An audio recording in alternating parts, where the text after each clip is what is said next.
Padre que estás en el cielo, te damos gracias, Señor, en esta mañana por este privilegio tan hermoso que nos concedes para estar delante de tu presencia. Permítenos hallar gracia delante de ti y luego delante de los hombres. En el nombre de Jesús. Amén y amén. Bueno, queremos compartir entonces este tema que el Señor ha puesto en nuestro corazón, saludando a nuestros amados hermanos allá en sus hogares, en su casa, junto a su familia.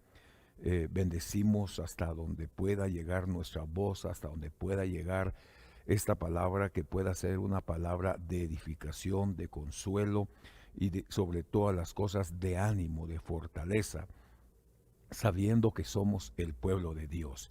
Hay una palabra que vamos a encontrar ahí en el libro de San Juan, capítulo 6, versículo 1 en adelante. Dice la Biblia: después de esto Jesús se fue al otro lado del mar de Galilea de Tiberias, y le seguía una gran multitud, pues veían las señales que realizaba en los enfermos. Subió al monte y se sentó ahí con sus discípulos. Estaba cerca la fiesta de la Pascua. Entonces Jesús, alzando los ojos y viendo la multitud, venía hacia él y dijo a Felipe: ¿dónde compraremos pan para que comamos? Esta palabra que quiero compartir en esta hora, primeramente nos deja ver el liderazgo de Jesús.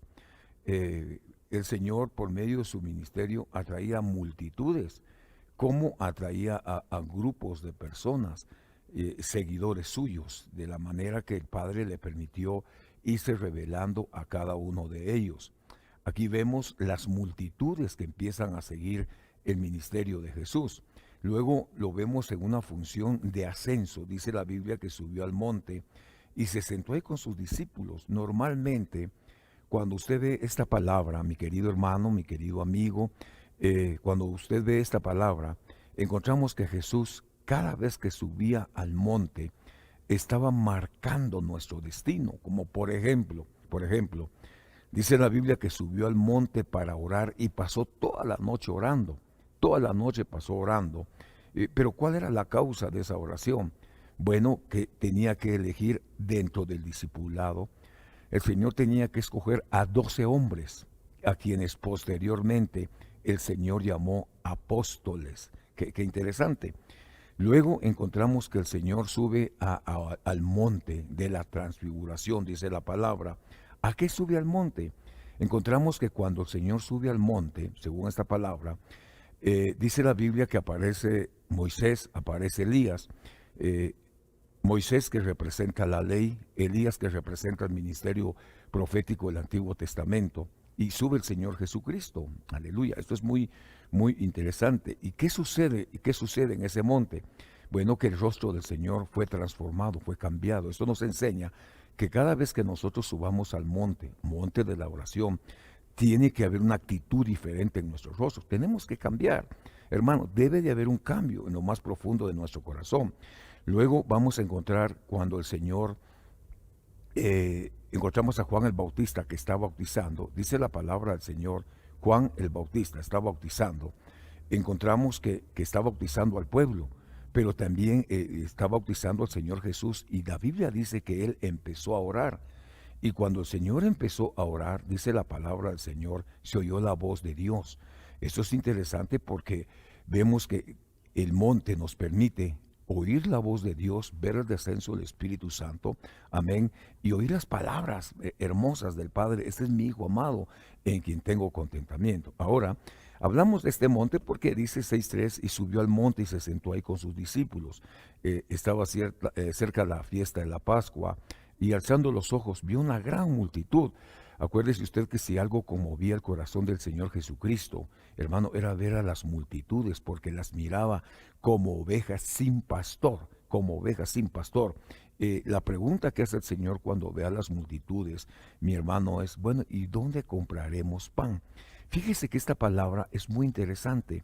Primero, porque cuando Él viene al pueblo de Israel, resulta que uno de los problemas del pueblo de Israel es que estaba sumergido en la religiosidad.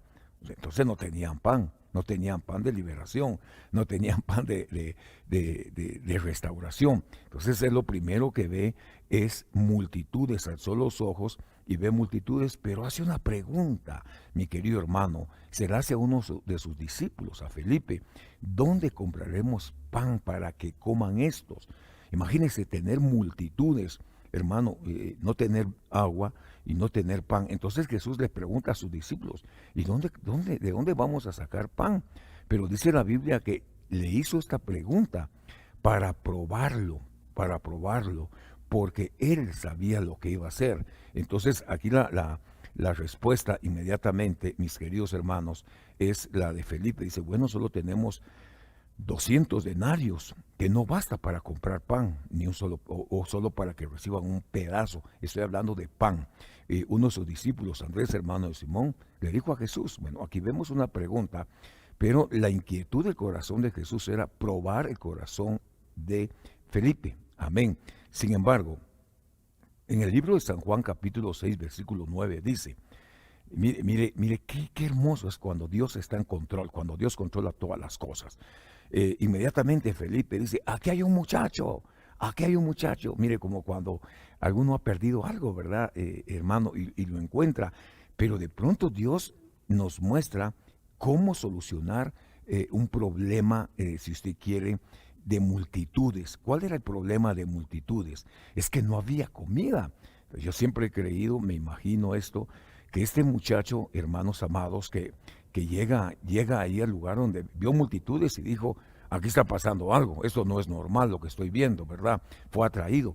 Pero quizá esa refa que llevaba el muchacho era para ir a la escuela, qué sé yo, la refa al trabajo, cualquier cosa. Entonces dice: aquí hay un muchacho que tiene 5 panes de cebada y dos pescados. Esto nos llama la atención porque está el pan de trigo y el pan de cebada. El pan de trigo era para los ricos, el pan de cebada era para los pobres. Entonces eso nos deja ver la naturaleza del muchacho, su condición. Entonces llevaba dos pescados, 5 panes, pero la pregunta es: ¿pero qué es esto para tantos? Entonces yo empiezo a pensar más allá, porque acuérdense que el Señor lo poco lo convierte en mucho. Por ejemplo, aquella mujer que solamente tenía un poquito de aceite, un frasquito de aceite en su casa, lo convirtió en mucho. Aquella mujer que tenía un poco de harina, hermano, y le dio de comer al profeta Elías, se convirtió en mucho. Lo poco se convierte en mucho. Amén. Entonces dice: Jesús dijo esto: hace que la gente se recueste. Y había mucha hierba en aquel lugar, así que los hombres se recostaron en número de unos 5,000. Imagínense qué multitud, hermano. Y tenemos un problema de incredulidad en el campamento, porque el Señor le está diciendo a Felipe: ¿qué vamos a hacer? Y dice: bueno, ya revisé la caja, ya le fui a hacer una auditoría a Judas y solamente tiene 200 denarios. ¿Qué haremos? Y no hay suficiente pan para comprar en las panaderías. La hora nos ha avanzado, Señor. Pero viene Jesús y empieza a moverse lo espiritual, se empieza a transformar. Aparece el muchacho, 5 panes. Jesús dice que la gente se recueste. Entonces Jesús tomó los panes y, habiendo dado gracia, los repartió a los que estaban recostados, y lo mismo hizo con los peces. Entonces mire cómo empieza la operación de Jesús, la operación milagro. Mire qué importante es. Le llevan los peces, pero se los dan a Jesús. ¿A quién hay que darle? A Jesús.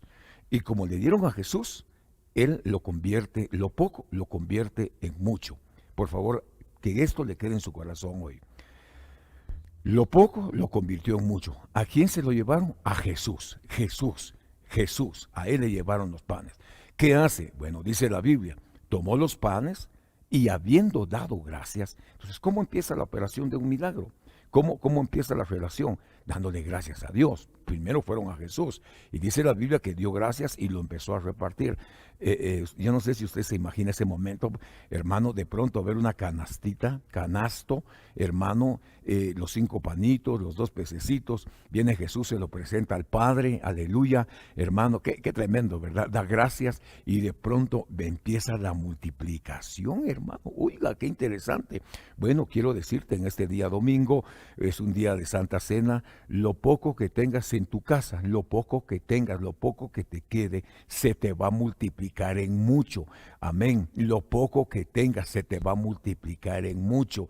Estamos prácticamente empezando el mes de septiembre, pero lo poco que tenga tu casa, lo poco que tengas en tu artesa, lo poco que tengas guardado, se te va a convertir en mucho. Pero acuérdate que el principio es darle primeramente a Jesús. Versículo 12, cuando se saciaron, ya comieron más de 5,000 hombres. Multipliquémoslo por 6, sería 6 por 5, 30. Estamos hablando de núcleos familiares. Qué interesante es esto. Porque dice, cuando se saciaron, dijo a sus discípulos, recoger pedazos que sobran para que no se pierda nada. Entonces, mire, pues, aquí estamos hablando de administración, ¿se da cuenta? Aquí estamos hablando de administración. Aquí estamos viendo cómo el Señor nos enseña, hermano, nos enseña a ser buenos administradores, porque Él dice, recojan lo que sobró. Bueno, ¿qué hacemos nosotros con lo que sobra? Lo tiramos, ¿verdad? Pero Jesús nos da un ejemplo de administración. ¿Qué es lo que hace el Señor? Ordena a su equipo ministerial y les dice, recojan los pedazos que sobran para que no se pierda nada. Entonces, otra palabra que quiero dejarte en tu corazón en esta mañana preciosa es que a partir de hoy se te van a multiplicar lo poco, pero tampoco vas a perder. Ya no vas a tener pérdidas como las has tenido. Lo voy a potencializar. Quizás has perdido frutos de tu vientre, hermano, por X o Y circunstancia, los has perdido. Quizás has perdido bienes materiales, quizás has perdido riquezas, etcétera. A partir de hoy vas a recoger y no se te va a perder absolutamente nada. ¿Por qué? Porque el que ordenó, hermano, esta organización, el que ordenó esta recolección de panes es Jesucristo, y Él está diciendo, recoger los pedazos que sobran para que no se pierda nada. Entonces, mire, ¿por qué perdemos muchas veces? Usted nunca se ha puesto a pensar, ¿por qué pierdo? Bueno, quizá, hermano, estamos perdiendo porque se nos olvida darle a Jesús. Y esta mañana vamos a abrir esa puerta de bendición porque Dios te da una llave, hermano, para que abras esa puerta de bendición. Vas a guardar lo poco y se te va a multiplicar, se convierte en mucho, pero según la palabra del Señor, vamos a tener que aprender a recoger pedazos para que no se pierda nada. Ok, la Biblia dice, recogieron, ¿sabe qué impresionante es esto? Mire pues, recogieron 12 cestas con pedazos de 5 panes de cebada que sobraron a los que habían comido. Hermano, oiga, mire, no se goza usted esta mañana. No se goza. Primero 5 panes, después 2 peces. Amén. Le da de comer a 5,000 hombres. Si son familias, 6 por 5, 30. Ahora miremos esto. Viene Jesús y dice, recojan los pedazos, que no se nos pierda nada. Cualquiera diría, Señor, que dejémoselos ahí a las aves de los cielos. No. ¿Sabe qué hace Jesús? Ordenar. Le ordena a los 12 discípulos, que es un gobierno. Y qué tremendo, porque lo que terminan recogiendo, hermano, son 12 canastas, 12 cestas, con los pedazos de 5,000 panes de cebada. Mire, este milagro es asombroso, es muy importante que nosotros lo empecemos a ver. Pastor, pero si hoy es un día de Santa Cena, sí, hermano, solo te estoy declarando que lo poco se te va a convertir en mucho, que uno vino a la cruz y se convirtió en mucho. Su nombre es Jesucristo, derramó su sangre, hermano, uno derramó su sangre por nosotros y se ha multiplicado en nosotros. Uno dio su pan por nosotros y se ha multiplicado en nosotros. Este es el Hijo de Dios. Hermano, es el Hijo de Dios viviente, y le pido a Dios en esta mañana que te quite toda ceguera de tus ojos, que te quite toda dureza de tu corazón, que se te abra el entendimiento al participar de la mesa, mi querido hermano, para que entendamos y comprendamos quién es Dios, quién es el Señor de señores revelado en nuestra vida por medio de la sangre del Cordero. El versículo 14 dice, la gente entonces al ver la señal que Jesús había hecho decía, es un profeta. Aleluya, aleluya. Mire pues, qué tremendo. ¿Por qué? Porque la gente vio el milagro. Entonces, una señal de un verdadero profeta convierte lo poco, lo convierte en mucho. La señal de un profeta, lo poquito, lo convierte en mucho. Mire pues, a veces venimos y decimos, yo solo tengo esto para el Señor. Bueno, conoce tu corazón, eso tienes, te lo van a convertir en mucho. Sí, Señor, lo poco se te convierte en mucho. Entonces dice, la gente entonces, al ver la señal de Jesús, la señal de Jesús, de lo que había hecho, decía, verdaderamente es el profeta que había de venir al mundo. Entonces yo quiero llamar su atención en esta mañana. Mire pues, ¿por qué llamo su atención? Porque la gente tiene evidencias de lo que está sucediendo. Hoy, lamentablemente, usted mira a cualquiera y dice que es profeta de profetas, hermano. Ya convertiste 5 panitos, 2 pececitos en mucho. Ya abriste, le devolviste la vista al ciego, ya resucitaste al muerto, ya caminaste sobre las aguas. Amén. Son señales verdaderas de un profeta. Bueno, el 15 dice, por lo que Jesús, dándose cuenta que iban a venir y llevárselo por la fuerza para hacerlo el rey. ¿Rey de qué? Lo querían hacer el rey del pan. ¿Pero por qué? Porque multiplicó lo poco, lo convirtió en mucho. Entonces dice, y llevárselo por la fuerza para hacerlo el rey, se retiró otra vez al monte solo. Entonces póngale atención, ponga atención. Ya hizo el milagro, ve las multitudes, subió al monte. Eso lo vimos en el principio. Hizo el milagro, pero ¿cómo hizo el milagro? Él ascendió al monte, subió al monte. Qué bendición, ¿verdad? Subió al monte. Yo le acabo de explicar las señales de subir al monte, las señales verdaderas cuando subimos al monte. Jesús subió al monte y le cambió su rostro. ¿Qué nos enseña esto? Que aquel que ora, mi querido hermano, Dios le va a cambiar el rostro, le va a cambiar su rostro. El que tiene comunión con Dios, le es transformado su semblante. Escucha la voz del Espíritu Santo, escucha la voz del Padre, se le abren los cielos, mi querido hermano. Esa es la importancia de subir al monte. ¿Qué más sucede en el monte? Se escoge, se toman decisiones, hermano, que van a trascender toda nuestra vida. Fue lo que Jesús hizo en el monte. Subió al monte y al otro día le tocaba escoger a los 12 discípulos, hermano, que iban a continuar esta obra de redención para el pueblo de Israel, transmitiendo la visión de Jesucristo, porque Él se iba y a continuación los apóstoles iban a seguir llevando las buenas nuevas de salvación. Versículo 15, por lo que Jesús, dándose cuenta que lo iban a venir a llevar por la fuerza para hacerlo rey, se retiró al monte otra vez solo. Bueno, ¿qué rey querían ellos hacer? Era el rey del pan. ¿Por qué hacerlo rey del pan? Porque les dio de comer. Hermano, ¿sabe qué es este evangelio? Este evangelio es, hermano, cuando nuestro interés está puesto solo en el dinero. Dejamos de ver lo celeste y empezamos a ver solo lo terrestre. Y este fue el problema de estas multitudes. ¿Qué empezaron a ver? Empezaron a ver lo terrestre y dejaron de ver lo celeste. Como les dio de comer, hermano, entonces dijeron, bueno, hagámoslo nuestro rey. ¿Sabe cómo es esto? Querer hacer un gobierno, hermano, a la manera del hombre, y el gobierno de Dios es a la manera del Padre. ¿De qué manera? Conquistando corazones. En San Juan 6:26 dice, Jesús les respondió y dijo, en verdad os digo, me buscáis no porque hayáis visto señales, sino porque habéis comido de los panes que os habéis saciado. Bueno, ¿sabe qué querían ellos? Lo querían convertir en el rey del pan para que les siguiera dando la provisión de pan. El pan, la comida terrestre, aleluya. Sin embargo, aquí viene Jesús y esto va más allá de lo que nosotros nos podemos imaginar, porque les dice, trabajen, mire qué lindo, trabajen para aquellos que no les gusta trabajar, ¿verdad? Entonces Jesús viene y dice, trabajen.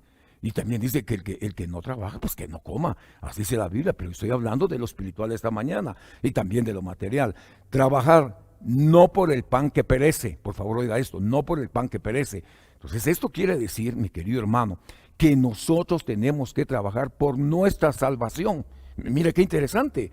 Fíjese que estaba viendo una versión y nos habla, hermano, que nosotros tenemos que trabajar en la oración. Y qué tremendo que a muchos no les gusta orar. Pero sí dicen, ¿y usted conoce a Dios? Sí, Dios es mi papá. Pero no hablas con tu papá. Ni siquiera lo mencionas.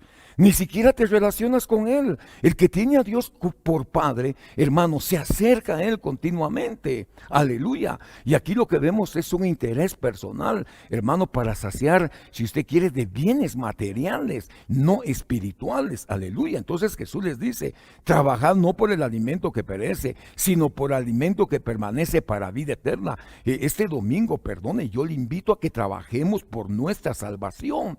Trabajemos por la vida eterna. Trabajemos por nuestros hogares, trabajemos por nuestros matrimonios, trabajemos por nuestros hijos, platiquemos con nuestros hijos, platiquemos con nuestra esposa. Esposa, platica con tu esposo, que el tiempo, la crisis que se vive en el mundo, no permitamos que el enemigo divida nuestros hogares y nuestras familias. Jesús dice en su palabra que trabajemos por el alimento que permanece para vida eterna. Aleluya.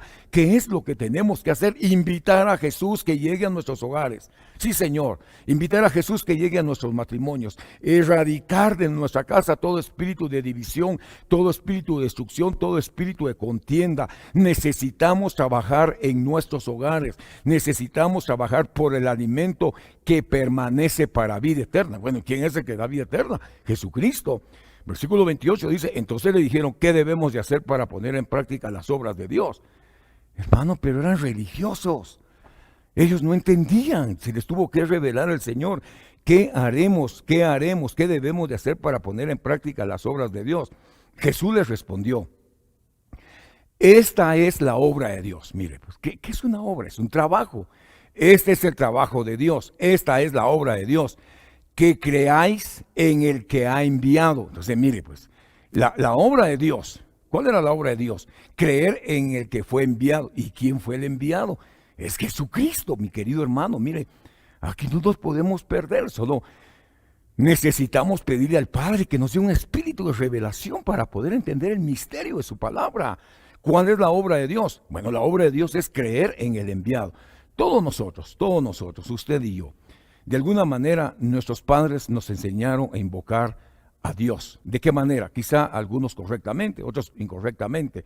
En mi caso, mi padre me hacía cruzar todo Guatemala y nos llevaban a algún lugar que usted también conoce, a adorar. Pero en la medida, hermano, que nosotros fuimos saliendo de la ignorancia a la revelación del Señor Jesucristo, vimos cómo Dios se le reveló a mi padre y no se le reveló en tiempo de bonanza, en tiempo de paz. Se le reveló en tiempo de enfermedad. ¿Sabe cómo es esto? Cuando nadie puede hacer ya nada por nosotros. Dios se revela a mi padre, se revela a mi madre, y mi madre nos enseña a buscar el camino, la verdad y la vida eterna. En este tiempo que estamos viviendo, ustedes, nosotros los papás, somos importantísimos para la vida de nuestros hijos, para dejarles un legado espiritual. Si usted se acomoda, nuestros hijos se acomodan. Si usted se pierde, los hijos se pierden. Así que esta mañana levántese, usted que se ha dormido, levántese de en medio de los muertos y le va a alumbrar la luz de Cristo Jesús. ¿Cuál es la obra del Señor? Esta es la obra de Dios. Creer en el enviado. Aleluya. Yo le pido al Señor, hermano, que se te revele. Si estás en una cárcel, que se te revele Dios. Si estás en un hospital, que se te revele Dios. Si estás preso en tus pensamientos, que se te revele Dios. Aleluya. Entonces le dijeron, ¿qué pues señales haces tú para que veamos y creamos? Hermano, perdóneme, hay un tiempo de una generación que solo vive pidiendo señales. Si no veo tal cosa, no lo creo. Aunque Dios te haga señales, si eres incrédulo, de nada te va a servir. Porque hay gente que vio señales y se murió en el desierto. Ejemplo, pueblo de Israel. ¿Qué señales vio el pueblo de Israel? Que de pronto el mar se parte en dos. Que de pronto cruzan el Jordán, mar, bautismo de agua, Jordán, bautismo del Espíritu Santo. Tuvieron esa vivencia, hermano, pero se murieron, perecieron en el desierto, murieron postrados, dice la Biblia. Entonces, mucha gente está pidiendo señales, milagros, hermano, y mire, y Dios les hace el milagro, ¿y sabe qué hacen? Regresan al lugar de donde salieron. Bueno, esos son otros 20 pesos, dice mi pastor. Entonces dice, ¿qué señal haces para que te creamos? ¿Qué obras haces? Nuestros padres, mire, ahí los llevo, nuestros padres comieron el maná en el desierto, como está escrito, les dio de comer pan del cielo. Esta palabra nos habla de pan de ángeles, pan de nobles, pan de fuertes, aleluya. Entonces Jesús les dijo, en verdad os digo, no es Moisés el que os ha dado el pan del cielo, es mi Padre que os da el verdadero pan. Entonces, mire, hermano, Dios nos ha hablado de muchas maneras. Por ejemplo, al pueblo de Israel le cambia una dieta, maná. ¿Qué es esto? Pan del cielo. ¿Sabe qué tenía que hacer Israel? Solo tenía que espigar. Espigar era lo único que tenía, el pan caía, ellos solo tenían que espigar. ¿Sabe qué es espigar, verdad? Agacharse, solo tenían que recoger la dieta del día. Entonces vemos a Ruth y Noemí. cuando llega a los campos de Booz, lo único que ella hizo fue espigar, recoger la palabra bendita de Dios. Aleluya. Ahora viene el pueblo de Israel y dice, Moisés, mire, ¿sabe cómo es esto? Así un poco orgullosos, ¿verdad? Porque dicen, en verdad os digo, no es Moisés el que os ha dado el pan del cielo. Ellos quizás se sentían un poco orgullosos. Es que Moisés a nuestros antepasados les dio de comer pan del cielo. ¿Y qué nos vas a dar tú? Hermano, no estaba haciendo política porque Jesús dijo, mi reino no es de este mundo. Aleluya. Mi reino no es de este mundo. Versículo 33 dice, porque el pan de Dios es el que baja del cielo. Aleluya. Entonces, mire, el que bajó se llama Jesús. El que ascendió se llama Jesús. Y él dice, el pan de Dios es el que baja del cielo. ¿Qué hace ese pan? Le da vida al mundo. ¿Qué mañana es esta? Es una mañana de Santa Cena. Hoy nos comeremos al Cordero, nos beberemos su sangre. Aleluya, hermano mío. ¿Por qué? Porque antes de salir el pueblo de Egipto, Éxodo capítulo número 12, el Señor instituyó la Pascua, la Santa Cena. ¿Sabe qué? Hoy Santa Cena para nosotros, para Israel, hermano, la noche del Cordero. ¿Qué fue lo que el Señor estableció? Que esa noche, previo a salir del mundo y pasar al desierto, ¿qué es lo primero que hace el Señor con el pueblo? Les da de comer cordero. Les ordena que coman cordero por familias, que se encierren en su casa. Si la familia es mayor, que comparta con una familia menor. Esto es comunión, coinonía. Aleluya. No es lo mismo que está sucediendo en este tiempo. Nos mandaron a nuestros hogares. ¿Sabe qué me pongo a pensar muchas veces? Que el pueblo de Israel los tenía Faraón dedicados a trabajar el barro, a trabajar la tierra, hermano, a hacer adobes. No tenían tiempo de convivir su familia, no tenían tiempo de convivir con la esposa ni con los hijos, aleluya. Todo era trabajo y más trabajo. Muchos su casa la convirtieron solo en trabajo. Lo que no pueden hacer en su oficina, lo que no pueden hacer en su trabajo, hermano, se lo llevan a la casa y en lugar de atender a la familia, siguen atendiendo el trabajo en la casa, cuando la casa es para tu familia, aleluya, es para tener buena comunión, buena relación, es para atender a los pequeños. Recuérdese que el Señor instituyó la Santa Cena para que se volviera el corazón del Padre a los hijos, de los hijos a los padres, aleluya. Bueno, esto es un misterio bien precioso. ¿Qué más estableció el Señor? ¿Cómo se tenían que comer el cordero? Era un cordero asado. Nos está hablando de Jesucristo en lo profundo de la tierra, en el infierno. Amén. Aleluya. Está hablando, hermano, qué hacer con la sangre. Mire, esto es bien precioso. Quizá en otro tema lo tendríamos que explicar. La sangre de los corderos la recogieron en tazones, marcaron los dinteles de las puertas, de los postes de la casa. Hermano, ¿qué señal era esa en ese momento? Era una señal al mundo espiritual. Aleluya. Amén. Era una señal al mundo espiritual, hermano. Bueno, era una señal al mundo espiritual. Ahora, mire por favor, ¿por qué una señal al mundo espiritual? Para que cuando pasara el ángel de la muerte, hermano, y mirara la señal, pasara por alto. ¿Sabe qué está pasando en este momento? Nuestros hogares están siendo cuidados con la sangre de Cristo.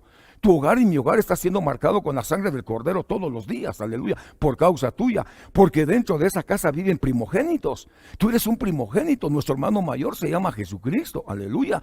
Entonces, mi hermano, Dios nos está preservando para vida eterna, aleluya. Versículo 34 dice, entonces les dijo, Señor, danos ese pan para siempre. Mire qué lindo es esto. Danos siempre ese pan.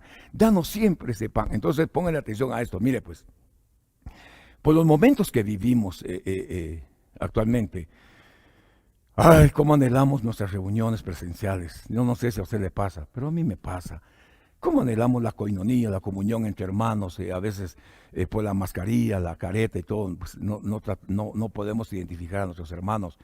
Pero Dios estableció que nos reuniéramos por familia. Ahora Jesús dice, yo soy el pan de vida. Yo soy el pan de vida, el que en mí viene no tendrá hambre y el que cree en mí no tendrá sed. Entonces, mire, ¿sabe qué le doy gracias a Dios? Que se me reveló.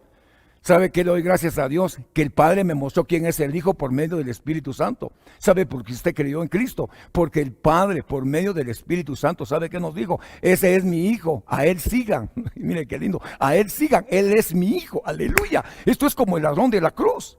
Hay dos ladrones. Uno insulta a Jesús y el otro le dice, Señor, acuérdate de mí cuando vengas en tu reino. El Padre nos reveló a la persona de Jesucristo. ¡Aleluya! ¿Y sabe por qué no cuestionamos? Porque tenemos la revelación del Hijo de Dios. ¿Sabe qué es lo más lindo? Que usted ahora es hijo de Dios, comprado y lavado con la sangre de Cristo. A veces no lo entendemos, a veces no lo comprendemos, pero el Espíritu de Dios se lo hará entender y comprender a nuestro espíritu. San Juan 6:36 dice la Biblia: pero ya os dije, aunque me habéis visto, no creéis. Mire la ministración que el Señor les está dando. Todo el que Padre me da, viene a mí. Mire, ¿sabe qué le agradezco a Dios este día domingo? Yo sé que salí del Padre. Yo sé que salí en el Padre. Yo estuve en el discipulado del Padre. Usted también. Porque dice, todo el que el Padre me da. O sea, nosotros como espíritus en la escuela del Padre. Ahí estábamos. Pero ahora viene Jesús y dice, y el que viene a mí yo no lo voy a echar fuera. ¿Pero por qué no lo voy a echar afuera? Porque todo el que Padre me da, vendrá a mí. Entonces, si el Padre nos entregó a Jesús, Jesús dice, yo no lo voy a echar fuera porque mi Padre lo envió, aleluya. Y el que viene a mí, de ninguna manera lo echaré fuera. Entonces, Juan 6:38 dice, porque he descendido del cielo, no para hacer mi voluntad, sino la voluntad del que me envió. Por favor, pongan atención a esto. Pero ¿sabe una cosa? Nosotros muchas veces andamos preguntando, Señor, ¿y cuál es la voluntad? Señor, ¿cuál es tu voluntad para mi vida? ¿Será que me vaya para el norte, me voy para el sur, me voy para el oeste? ¿Cuál es la voluntad de Dios? La voluntad de Dios dice que es buena, agradable y perfecta. Esa es la voluntad de Dios. La Biblia dice que la voluntad de Dios es vuestra santificación. Esa es la voluntad de Dios. En versículo 39, y esta es la voluntad del que me envió. Mire cómo marca Jesús la voluntad del Padre. Dice, esta es la voluntad del que me envió. Yo vengo enviado del cielo. Y eso tampoco se los creyeron. ¿Sabe por qué? Porque estaban ciegos, no tenían revelación. Aleluya. Esta es la voluntad del que me envió. Que todo el que me ha dado yo no pierda nada. Perdón, esta mañana, allá donde usted esté, en su casita, Jesús dice, todo lo que Él me ha dado, yo no pierda nada. No se va a perder ni una uña, ni un pelo de tu vida. No se va a perder absolutamente nada de ti. ¿Sabe por qué? Porque el Señor dice, esta es la voluntad del que me envió. Que todo lo que Él me ha dado, yo no pierda nada. De ti, de mí, nada se va a perder. Nada. Gloria a Dios esta mañana. Mire, qué impresionante es esto, mi querido hermano. Que de nosotros no se va a perder nada. Santo es Dios, santo es Dios. Mire, qué impresionante. Yo estoy impactado esta mañana, mi querido hermano. Por eso le vengo a bendecir allá en su casa. Bendigo a su familia, bendigo a sus hijos, bendigo a mis hermanos que están conectados a través de las redes sociales en este día, pero que le quede claro en su corazón. Jesús dice, esta es la voluntad del que me envió. Esta es la voluntad del que me envió, que de todo lo que Él me ha dado yo no pierda nada. De usted no se va a perder nada. Aleluya, mire qué lindo. Hermano, de usted no se va a perder nada. Oiga, por lo menos allá en su casa, diga amén. De usted no se va a perder nada. Porque Jesús dijo, el que a mí viene, yo no lo echo fuera. Oiga, qué glorioso es este evangelio. Hermano, yo le agradezco al Padre, le agradezco al Hijo, le agradezco al Espíritu Santo. Bendito y alabado sea el nombre de Dios. Esta mañana, gloria a Dios. Pero esta es una promesa. No se va a perder nada suyo. Santo Dios. Nada se va a perder suyo. ¿Sabe qué entiendo? Entiendo esta mañana que la mujer que se consagra, santifica al marido, quizá al marido que no quiere nada con Dios, la mujer lo está santificando. Y si eso ocurre con el esposo, ¿qué va a pasar con nuestros hijos? Los alcanza Dios por amor, hermano, a su palabra bendita, aleluya. Yo no estoy diciendo, hermano, que cualquiera simplemente venga usted y es salvo. No, hay alguien que hizo esa obra, se llama Jesús. Pero también dice, la mujer que se consagra santifica al marido. Si el marido no quiere nada con Dios, por causa de la esposa, el hombre es alcanzado. Yo puedo pensar, ¿y si esa pareja tiene hijos? Mire qué tremendo. Tiene que haber una operación de parte de Dios. Yo quiero tomar como un rema para mí esta mañana. Todo lo que el Padre me ha dado, de acuerdo a su voluntad, Yo no pierdo nada, nada. ¿Sabe qué dice? Sino que lo resucitaré en el día final. Oiga, qué lindo. Hermano, tenemos una promesa. Nada de ti se va a perder, nada de ti se va a perder. Hay un dicho en la tierra, hermano, que estos ojos no se lo comerán los gusanos. ¿Sabe usted? Hoy creo más que nunca en esta palabra. Creo en esa palabra, creo, no veremos muerte. ¿Sabe por qué no veremos muerte? Porque creemos en la vida, en el dador de la vida eterna, aleluya. Y el Señor dice, yo los voy a resucitar en el día final, allá en su casa, en su familia. Si hay alguien que no ha creído en Jesucristo, si hay alguien que se cayó de la gloria, de la gracia de Dios, vuelva a los caminos, levántese, resucite, vuelva a la vida, porque Dios dice que de usted no se va a perder nada. Esta es la voluntad de mi Padre, que todo aquel que ve al Hijo y cree, oiga qué lindo, en Él tenga vida eterna, y yo mismo, aleluya, yo mismo lo resucitaré en el día final. Usted y yo somos parte de una operación espiritual bien impresionante. Bueno, ¿parte de qué somos? Somos parte de una operación espiritual bien poderosa, hermano, bien poderosa. ¿Sabe qué me impacta? Que Jesús dice, el que cree tiene vida eterna. El que cree tiene vida eterna. Entonces mire, Juan 6:45 dice, escrito está en todos los profetas, o en los profetas. Recuérdese que los profetas hablaban de Jesús. Todos serán enseñados por Dios. De alguna manera, en algún momento, usted y yo estuvimos en el discipulado del Padre. Sí, Señor. Allá en la eternidad, nuestro primer maestro se llama Dios. Usted y yo tuvimos que ser discipulados por Dios. Porque Jesús dice, Padre, de los que tú me dices, ¿de dónde? De tu discipulado, de tus discípulos que me diste, ninguno se perdió. ¡Wow, hermano! Mire qué tremendo para aquellos que no les gusta la enseñanza, para aquellos que no les gusta sentarse. Qué tremendo. Yo le agradezco a Dios. Estamos estudiando en este tiempo en las áreas de servicio, estamos estudiando los dones del Espíritu. Son 18 dones. Estamos estudiando los frutos del Espíritu, la llenura del Espíritu Santo. Hermano, tenemos que conocer quiénes somos, a dónde vamos. No vamos a un lugar desconocido ni a un padre desconocido. Vamos a un lugar donde hay un Padre que nos conoció antes que el mundo fuera hecho, dice la palabra del Señor. Entonces hay una promesa. Todos fuimos enseñados por Dios. Y el que fue enseñado por Dios pasó a la escuela de Jesús. Y pasó a la escuela de Jesús, está cuidado por el Espíritu Santo. Mire, esto es impresionante. Todo el que ha oído y aprendido del Padre viene a mí. Mire qué lindo. Hermano, si usted y yo no oímos del Padre, difícilmente regresamos al Padre. ¿Se da cuenta? Lo que sube, lo que bajó, subió. O lo que subió, bajó. Es como cuando Jacob dice, veo ángeles que suben. Es que ya habían bajado. Ya habían bajado. Jesús dijo, vuelvo otra vez. ¿A dónde? A mi Padre, porque había bajado. Entonces aquí entendemos ahora, escrito están los profetas, todos serán enseñados por Dios, y todo el que ha oído y aprendido del Padre, viene a mí. Amén, viene a mí. No es que alguien haya visto al Padre, sino que el que viene de Dios, este ha visto al Padre. Aleluya. En verdad os digo, el que cree tiene vida eterna. Entonces hay algo que nadie le puede quitar a usted, y nadie nos puede quitar, ni te lo pueden vender, ni lo puedes comprar, porque la salvación, hermano mío, es un regalo de parte de Dios. Claro, en algún momento algunos hermanos devuelven la salvación, dicen, no me gusta la salvación, la voy a devolver. Bueno, te la pierdes pues, y te pierdes. Jesús dice en San Juan 6:48, yo soy el pan de vida. Mire, aquí no hay otro que te diga. Si aparece alguien diciendo que es el pan de vida, es mentiroso. Está usurpando la función de Jesús. Jesús dice, yo soy el pan de vida.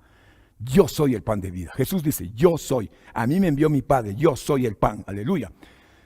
Vuestros padres comieron el maná en el desierto, se murieron. Vaya. Para aquellos que estaban bajo la ley, que se sentían orgullosos y que Moisés nos bajó el pan del cielo. Hermano, perdóneme.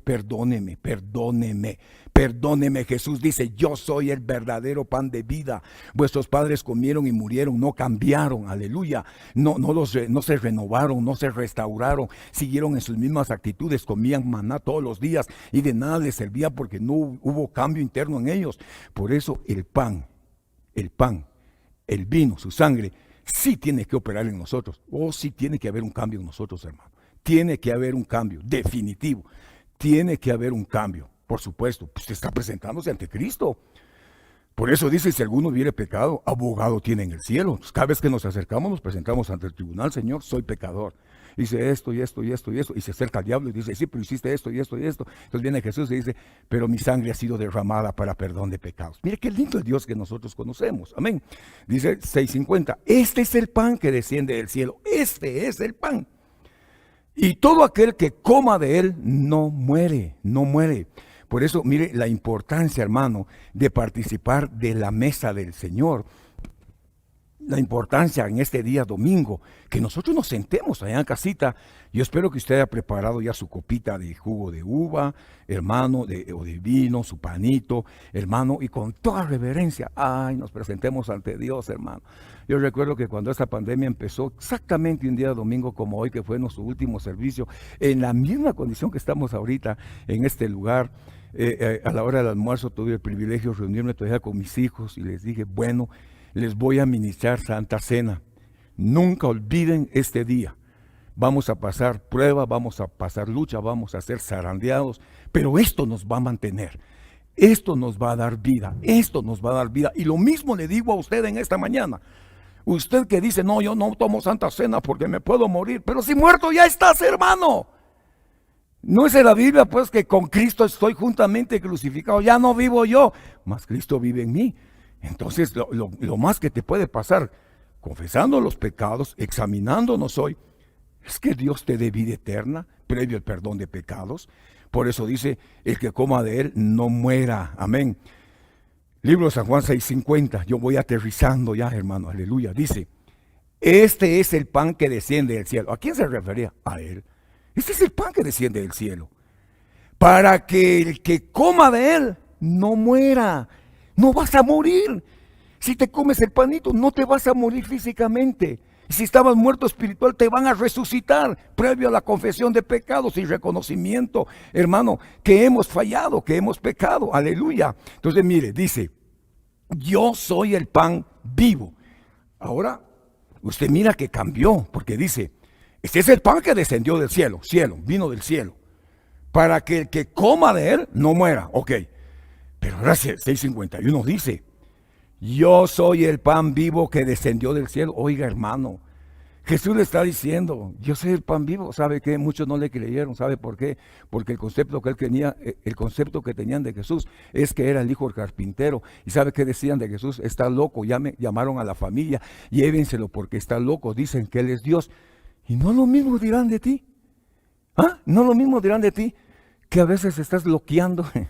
Estás bloqueando cuando estás palmeando, cuando mueves tus manos, cuando estás ministrando a Dios, cuando estás hablando en lenguas, cuando estás danzando, cuando, hermano, dices primero Dios, ¿verdad?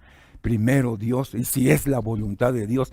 ¿Por qué te cambiaron el concepto de lo que es un Dios? Porque Dios ya no está afuera, Él está dentro de ti. Aleluya. Entonces viene Jesús y les dice, yo soy el pan que descendió del cielo. Por favor, préstele atención.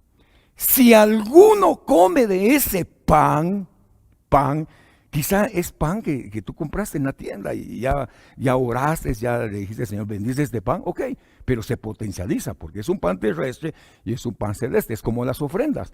Las ofrendas es monetario, tú las tienes en tus manos, las bendice, hermano, se potencializa lo celeste. Entonces, mire, dice, yo soy el pan vivo, ok, vivo, pan vivo, que descendió del cielo. Si alguno come de ese pan, vivirá para siempre. O sea, tú te conviertes en eterno. Tu eternidad ya empezó. ¿Y cuándo voy a empezar mi eternidad? Ya empezaste. ¿Desde qué momento que creíste a Cristo de que te comes el pan? ¿Sabe? Mira el misterio. Si alguno come este pan, vivirá para siempre. Esto es lo que a mí me impacta, hermano, me hace ser agradecido con Dios porque es un misterio que se lo reveló a todo aquel que Él quiere. El pan que yo daré por la vida del mundo es mi carne. Usted tiene un pedacito de pan en su mano allá en su casa. Pero Jesús dijo, ese pan que tienen en su mano es mi carne. Qué tremendo, hermano. Y eso fue lo que no entendieron. Mire, eso es lo que no entendieron porque muchos dijeron, nos tenemos que comer tu carne, tenemos que beber tu sangre, Señor. Mejor nos vamos. Y se fueron. O sea, hay muchos que hoy se van porque no se quieren consagrar. Muchos se van porque no quieren nada con Dios. Muchos se van porque los atrapó el mismo pecado que vivían practicando hace muchos años. Los volvió a atrapar, se reactivó, los atrapó y dice, no, con Dios no queremos nada, es que es peligroso ir a la iglesia, es que en la iglesia, no sé, en la iglesia pues no sé qué, pero andan entre multitudes. Hermano, sal de donde has caído, levántate de donde estás, vuélvete a Cristo Jesús, Señor Dios nuestro. Yo soy el pan, dice el Señor, el pan que daré por el mundo es mi carne. Ay, hermano, lo poco que ves, lo insignificante del pan, es lo que te va a dar vida eterna. Ahora, ok, el que cree en mí es como si comiera pan del cielo. Mire qué lindo. A Elías le dieron pan del cielo. ¿Sabe qué hizo Elías? Caminó 40 días y 40 noches, corrió 40 días y 40 noches. ¿Sabe qué va a hacer esta comida de hoy? Te va a potencializar para seguir adelante, para que recuperes la fuerza, para que te levantes en el nombre de Jesús. Si estás en depresión, si estás en angustia, si estás en soledad, si no sabes qué hacer, si perdiste la esperanza, sigue adelante, sigue adelante. Mire, a mí me llamaron, me dijeron una palabra. Pastor, esto y esto y esto, amén. Pero dice que de a fin de año, yo me quedé pensando, de aquí a fin de año, gracias Señor, me estás diciendo que llegamos a fin de año. Tenemos que espigar y sacar la palabra. Entonces yo le digo a esta hora, no se aparte de Dios, no se aparte del Señor, no se aparte de Jesús. Prepare el panito, prepare el vino allá en su casita, vamos a ir participando, hermano, ya de la cena del Señor. El que cree en mí es como si comiera pan del cielo y nunca estará separado de Dios. Entonces mire, el pan y el vino te une a Dios. El pan y el vino te une a Dios. El pan y el vino te une a Dios. El pan que tienes en tu mano y el vino que tienes o la copita que tienes en tu mano te une a Dios, porque dice, el que cree en mí es como si comiera pan del cielo. Nunca será separado de Dios, nunca estará separado de Dios. Yo he bajado del cielo y puedo hacer que todos tengan vida eterna. Tú eres eterno. Yo moriré para dar esa vida a los que creen en mí. Él ya murió. Por eso les digo que mi cuerpo es ese pan que da vida eterna. El que coma tendrá vida eterna. Oh, qué lindo, ¿cómo ser eterno? Comiendo pan del cielo. Bueno, para aterrizar en esta mañana, dice la Biblia, entonces Jesús les dijo, en verdad os digo, en verdad os digo, aleluya, en verdad os digo, si no coméis la carne del Hijo del Hombre y bebéis su sangre, no tenéis vida eterna en vosotros. Gracias. Mire pues, mire. ¿Qué quiero tratar de resolver aquí? Mire pues, o explicar. Que muchas veces decimos, no, es que yo no voy a comer Santa Cena, no, yo no voy a comer pan, yo no voy a comer, no, de eso no. Yo soy cristiano, pero solo así. Entonces, hermano, perdón, ¿en qué estamos? ¿En qué estás en tu fe? Perdóneme que le hable así. ¿En qué estás? ¿Estás jugando a Dios? ¿Estás jugando en tu fe? Discúlpeme, hay que hablar claro muchas veces, o casi siempre, o siempre. ¿En qué estamos? Hermano, ¿en qué estamos? Si no coméis la carne del Hijo del Hombre, si no coméis su carne, su cuerpo, su pan, amén, y bebéis la sangre, no tenéis vida en vosotros. Entonces, ¿por qué muchos son cristianos pero andan como que fueran muertos? Usted dijo ahorita, reprendo. Sí, pero aunque reprenda, eso me enseña la Biblia. Le voy a explicar por qué. Dice, y Zaqueo era un hijo de la fe. ¿Y cuál era el problema de Zaqueo? Ya lo leí en la Biblia. Que se quedaba con los bienes de otros. Eso es Zaqueo. Le doy otro ejemplo. ¿Se acuerda de aquel rico y Lázaro? Ese hombre tenía vestiduras de escarlata, de realeza, de púrpura, etcétera, hermano. Era hijo de Abraham, pero vivía solo en fiestas. Ay, papaito lindo. Viene a ser como un tipo de cristiano que solo reuniones es, hermano. Que solo, ay Dios. Perdón, espero no ofender a nadie. Recuérdese que aquí exponemos la palabra, no la imponemos. Amén. Que solo sociedad, que el té de no sé qué, el té de no sé cuánto, cafecito. ¿Qué hacemos? ¿Quiere otro ejemplo? ¿Sí? ¿Quiere otro ejemplo? Dice, y esta también era hija de Abraham. 18 años caminando con joroba y lo que tenía era un demonio. Era mujer de flujo de sangre. Y esta también era hija de Abraham, flujo de sangre. Entonces, mire, mi querido hermano, va, otro ejemplo más. Ya vamos llegando a la meta. Mire pues, una mujer que pierde 10 dracmas, tiene 10 dracmas, pierde uno, se queda con 9. ¿Qué haría usted si de 10 pierde uno? ¿Qué haría usted? Yo no creo que usted se ponga nervioso, perdí un dracma, pero cualquiera diría, perdí una, pero me quedan 9. Bueno, dice la Biblia que lo que perdió fue su diezmo, ¿verdad? Y muchos así están cristianos, pero sin darle a Dios lo que es de Dios. Ok, pero vayamos más allá. ¿Cuál era el problema de esta mujer? Que era cristiana, pero su casa estaba en oscuridad. vivía en tinieblas, vivía en tinieblas. Entonces lo primero que hizo para encontrar lo que perdió fue encender la luz, Espíritu Santo o el Espíritu de Jesús, luz, Dios, Jesús, yo soy la luz. ¿Qué más hizo? Dice que tomó la escoba. Sí, escoba. Pastor, ¿hay escoba en la Biblia? Sí, está la red barredera también. Tomó la escoba y empezó a barrer la casa. Se llama administración. Ministró su casa. Al limpiar su casa, recuérdese que la cobertura del desorden son las tinieblas. Limpió su casa, encontró lo que había perdido. ¿Sabe qué hizo? Fiesta. Invitó a todos sus amigos, hermanos, que encontró la dracma perdida. Hizo una gran... Y no tenía 9. Pues lo que pasa es que con la que había perdido, hermano, se complementaban las 10 que le iban a servir para su boda. Si estás incompleto, no hay boda. Si no hay santidad, no hay boda, hermano mío. Entonces dice, en verdad os digo, si no coméis la carne del Hijo del Hombre y bebéis su sangre, no tenéis vida en vosotros. El que come mi sangre, esto es lo que quiero dejarle plasmado en su corazón. Jesús dijo, el que come mi sangre, o el que come mi carne, cuerpo, pan, y bebe mi sangre, tiene vida eterna, y yo lo resucitaré. ¿Cuándo? En el día final.